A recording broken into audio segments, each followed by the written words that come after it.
Seorang pria membawa anaknya ke sebuah toilet umum di dekat stasiun. Dengan beralaskan tisu, keduanya pun tidur di sana.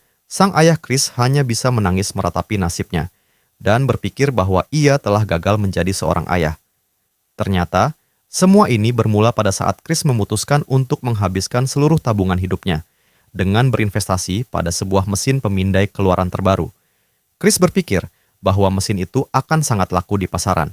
Namun faktanya, mesin itu sangat sulit dijual karena harganya yang 2 kali lebih mahal dari mesin pemindai biasa, padahal fungsinya tak jauh berbeda.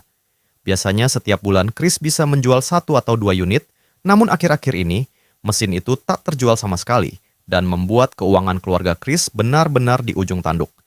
Akibatnya, sang istri pun memutuskan untuk meninggalkan Chris dan anaknya karena tak tahan dengan kondisi keuangan mereka.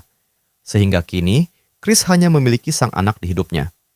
Setiap pagi, Chris mengantar anaknya ke taman kanak-kanak dan akan dijemput setiap sore. Suatu hari, Chris melihat ada lowongan pekerja di perusahaan pialang saham. Ia kemudian mencoba melamar pekerjaan di tempat itu. Tetapi, untuk menjadi karyawan tetap, Chris harus mengikuti program magang selama 6 bulan terlebih dahulu, yang akan diikuti 20 peserta, namun hanya akan ada 1 orang yang lolos. Selama magang, Chris tidak akan dibayar sepeser pun. Chris awalnya sempat ragu, namun akhirnya ia memutuskan untuk ikut program magang di perusahaan pialang saham itu.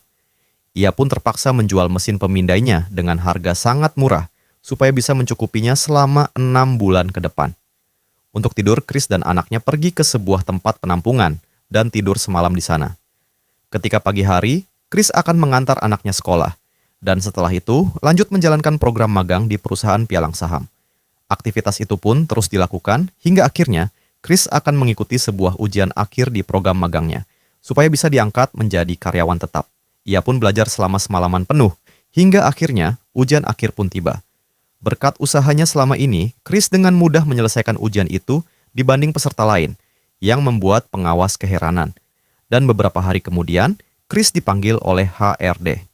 Mereka menyatakan Chris lolos ujian, dan mulai besok, ia sudah bisa bekerja sebagai karyawan tetap, serta mendapatkan gaji tinggi.